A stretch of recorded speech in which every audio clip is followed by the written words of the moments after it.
जिनमें जसवंत सिंह, बलवंत राय मेहता, हीरालाल शास्त्री, राय बहादुर, माणिक्यलाल वर्मा, टीटी कृष्णमाचारी और गोकुल लाल आसावा, दलेल सिंह, रामचंद्र उपाध्याय, मुकुटलाल बिहारी, सरदार सिंह और जयनारायण व्यास। ये 12 ऐसे सदस्य थे जिन्होंने संविधान सभा में राजस्थान का नेतृत्व किया। यहाँ मैंने आपको इनके लिए इन 12 सदस्यों को याद करने के लिए सीधा से ट्रिक दिया है, और ट्रिक है, जब हीरा माटी में गुम हुआ तो दलाली में दूसरा मुकुट सजा। ट्रिक क्या है अपना, कि जब हीरा माटी में गुम हुआ तो दलाली में दूसरा मुकुट सजा। जय का मतलब हो गया जसवंत सिंह। क्या हो गया मित्रों? जसवंत सिंह। बै का मतलब हो गया बलवंत राय मेहता। बलवंत राय मेहता। हीरा का मतलब हीरालाल। हीरा का मतलब हीरालाल।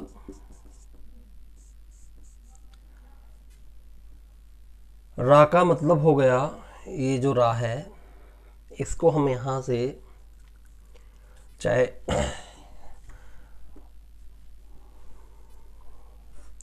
माँ का मतलब माणिक्यलाल। माँ का मतलब माणिक्यलाल, माणिक्यलाल वर्मा। टी से मतलब हो गया टीटी कृष्णमाचारी। टीटी कृष्णमाचारी। ठीक है, ये में छोड़ दीजिए। गुम का मतलब हो गया गोकुल लाल आसावा। गोकुल लाल आसावा।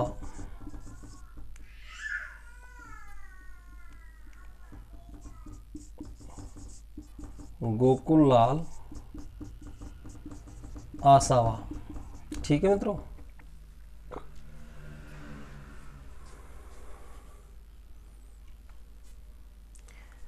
दलाली से मतलब हो गया दलेल सिंह।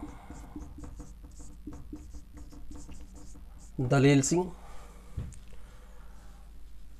में से मतलब हो गया मुकुट बिहारी। सॉरी, मुकुट को छोड़िए।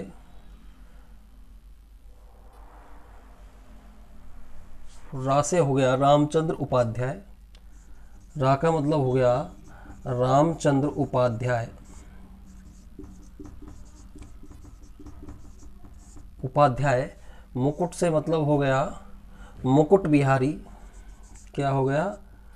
मुकुट बिहारी।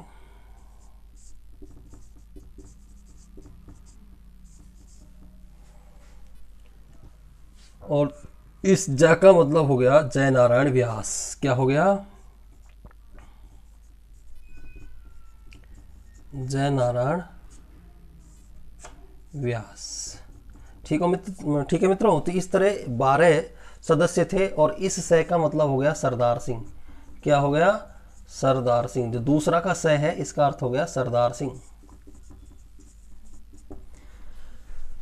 तो इसका जो 12 सदस्यों को याद करने का एक मैंने आपको ट्रिक दिया है, वो ट्रिक क्या है कि जब हीरा माटी में गुम हुआ तो दलाली में दूसरा मुकुट सजा, जिसमें जय का मतलब जसवंत सिंह, बै का मतलब है बलवंत राय मेहता, हीरा का मतलब हीरालाल, माँ का मतलब माणिक्यलाल वर्मा, टी का अर्थ है टीटी कृष्णमाचारी, और गुम का मतलब है गोकुललाल आसावा, और दलाली का मतलब है दलेल सिंह।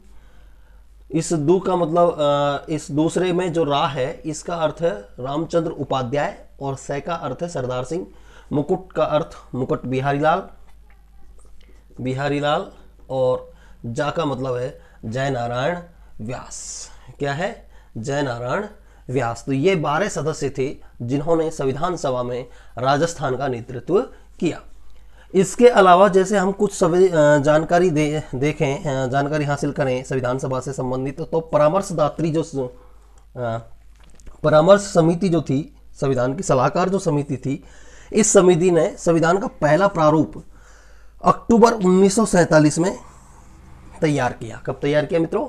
अक्टूबर 1947 में तैयार किया, जिस पर 15 नवंबर 1948 को परामर्शदात्री सभा ने जो संविधान का पहला प्रारूप अक्टूबर 1947 को तैयार किया, इस प्रारूप पर 15 नवंबर 1948 को पहली बार चर्चा हुई, जिसे प्रथम वाचन कहा गया। जिसे क्या कहा गया? प्रथम वाचन कहा गया। कब हुई पहली चर्चा? 15 नवंबर 1948 को। 17 नवंबर 1949 को संविधान सभा पर तीसरी चर्चा हुई या तीसरा वाचन हुआ। तीसरी चर्चा को तीसरा वाचन कहा गया। और 26 नवंबर 1949 को 26 नवंबर 1949 26 नवंबर 1949 को डॉक्टर भीमराव अंबेडकर के द्वारा एक प्रस्ताव प्रस्तुत किया गया संविधान सभा में, और इस प्रस्ताव के साथ ही ये जो परामर्शदात्री का जो प्रारूप था, इसको अपना लिया गया, संविधान सभा के द्वारा स्वीकार कर लिया गया। कब? 26 नवंबर 1949 को। 26 जनवरी 1950 को जो संविधान सभा थी हमारी, जिसका गठन कब हुआ था? जिसका गठन 9 दिसंबर 1946 को हुआ, और जुलाई 1946 को संविधान सभा के लिए चुनाव हुए। ये संविधान सभा को 26 जनवरी 1950 को जब हमारा संविधान बनकर तैयार हो गया और लागू हो गया था इस दिन, तो 26 जनवरी 1950 को संविधान सभा को अंतरिम रूप, जो संविधान सभा थी, इस संविधान सभा को अंतरिम संसद में परिवर्तित कर दिया। किसमें परिवर्तित कर दिया गया? अंतरिम संसद में परिवर्तित कर दिया गया। और इस अंतरिम संसद के जो अध्यक्ष बने वो जीवी मालव्यंकर बने। कौन बने? जीवी मालव्यंकर बने, जिन्हें संसद का पहला अध्यक्ष भी कहा जाता है, लोकसभा का प्रथम अध्यक्ष भी कहा जाता है। किसको? जीवी मालव्यंकर को। ठीक है, तो ये संविधान सभा से संबंधित कुछ जानकारी थी जो मैंने आपको पहुंचाने की कोशिश की है। तो जो संविधान सभा थी, इस संविधान सभा को 26 जनवरी 1950 को जैसे ही हमारा संविधान बनकर कंप्लीट हुआ और जब इसको लागू किया गया 26 जनवरी 1950 को, तो हमारी संविधान सभा को अंतरिम संसद के रूप में परिवर्तित कर दिया गया, और संसद में अंतरिम संसद के जो अध्यक्ष थे वो जीवी मालव्यंकर बनाए गए। अब मैं यहाँ आपको संविधान का निर्माण की प्रक्रिया को समझाते हैं। संसद की चर्चा को हम यहीं छोड़ते हैं। इसके बाद जो अगले वीडियो या आगे संविधान निर्माण की प्रक्रिया के बाद इसको संसद को शुरू करेंगे। संविधान निर्माण की प्रक्रिया, निर्माण की प्रक्रिया। ठीक है मित्रों। तो संविधान, सबसे पहले तो जो संविधान निर्माण की प्रक्रिया में जो था, इसमें ये सबसे पहले हम ये देखते हैं संविधान निर्माण में कितना समय लगा।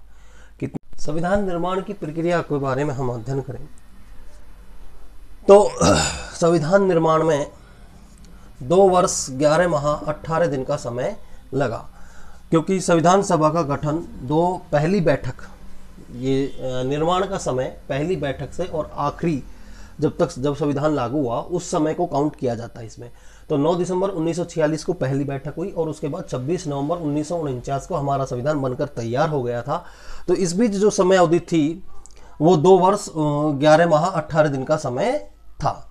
संविधान बनाने के लिए लगभग 64 लाख रुपए का खर्चा आया। कितने का खर्चा आया मित्रों? 64 लाख रुपए का खर्चा आया। एवं संविधान निर्माण की प्रक्रिया के लिए या संविधान बनाने के लिए 60 देशों के संविधान का अध्ययन B.N. राव के द्वारा किया गया था, जो परामर्श समिति के अध्यक्ष थे या सलाहकार समिति के अध्यक्ष थे। सलाहकार बनाया गया था इन्हें B.N. राव को। किसको बनाया गया? B.N. राव को। संविधान बनाने की जो भाषा थी, संविधान की जो मूल भाषा थी, उस मूल भाषा में अंग्रेजी भाषा का उपयोग किया गया है। कि कौन सी भाषा का उपयोग किया गया मित्रों? अंग्रेजी भाषा का उपयोग किया गया। संविधान की 3 प्रतियां बनाई गई, 3 कॉपियां बनाई गई। संविधान की 3rd कॉपियां, 3 कॉपियां, 3 कॉपीज बनाई गई, कॉपियां बनाई गई। भारतीय संविधान का जनक या आधुनिक भारत का मनु, भारतीय संविधान का जनक या आधुनिक भारत का मनु डॉक्टर भीमराव रामजी अंबेडकर को कहा जाता है। किसको कहा जाता है मित्रों? डॉक्टर भीमराव रामजी अंबेडकर को आधुनिक भारत का मनु या संविधान का जनक कहा जाता है। संविधान का प्रारूप B.N. राव के द्वारा तैयार किया गया था। किसके द्वारा तैयार किया गया था मित्रों? B.N. राव के द्वारा तैयार किया गया था। और संविधान सभा या संविधान का संवाददाता डॉक्टर सर्वपल्ली राधाकृष्णन को कहा जाता है। किसको कहा जाता है? डॉक्टर सर्वपल्ली राधाकृष्णन को भारतीय संविधान सभा का संवाददाता कहा जाता है। संविधान के 3 वाचन हुए थे। संविधान के कितने वाचन हुए मित्रों? 3 वाचन हुए थे। संविधान के 3 वाचन हुए थे।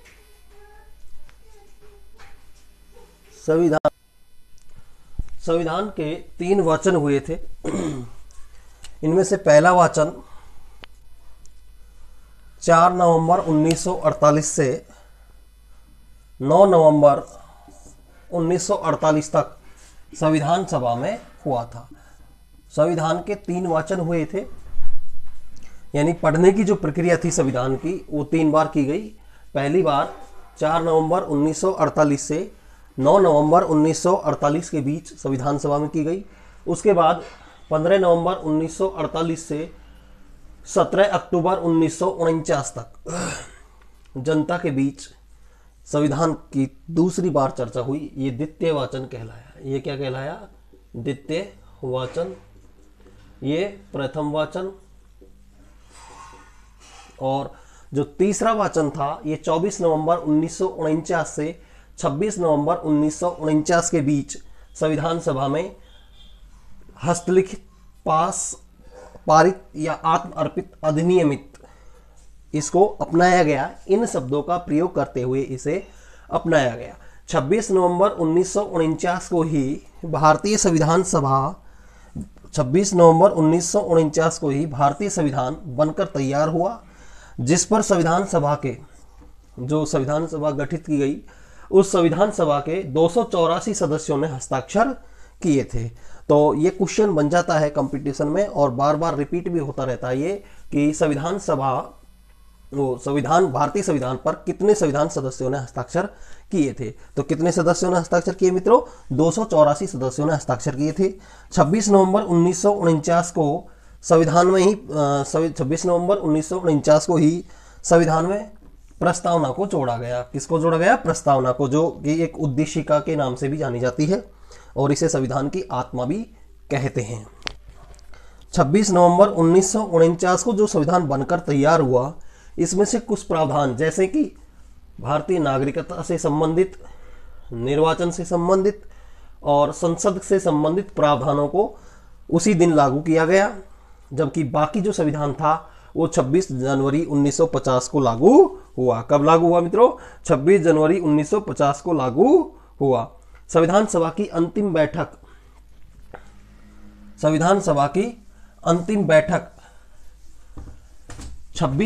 24 जून 1950 को आयोजित की गई। कब आयोजित की गई मित्रों?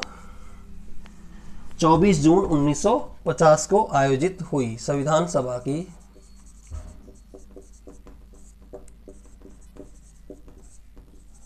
अंतिम बैठक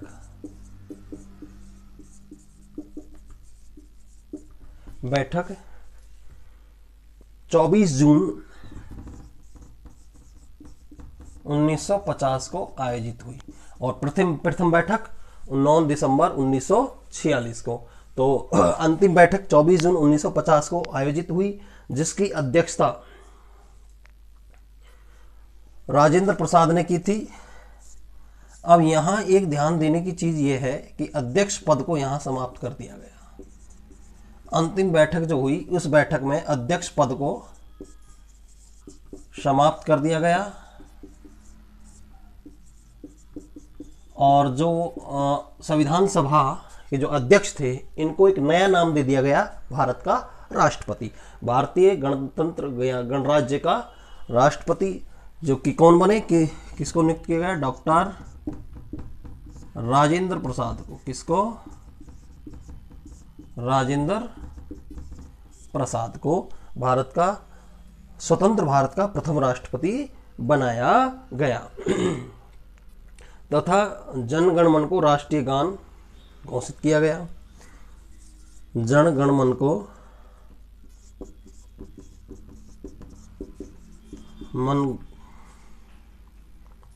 को राष्ट्रीय गान घोषित किया गया।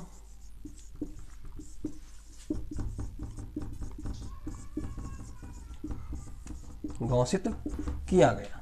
तो ये संविधान से संबंधित कुछ जानकारी थी, संविधान निर्माण की प्रक्रिया से संबंधित कुछ जानकारी थी, जो मैंने आपको इस वीडियो के माध्यम से पहुंचाने की कोशिश की है। अगर आपको ये जानकारियां पसंद आई हो तो इस वीडियो को ज़्यादा से ज़्यादा संख्या में मित्र लाइक करें, शेयर करें और सब्सक्राइब करें, ताकि मैं और उत्साह के साथ आपको नई जानकारियां पहुंचा सकूं। धन्यवाद।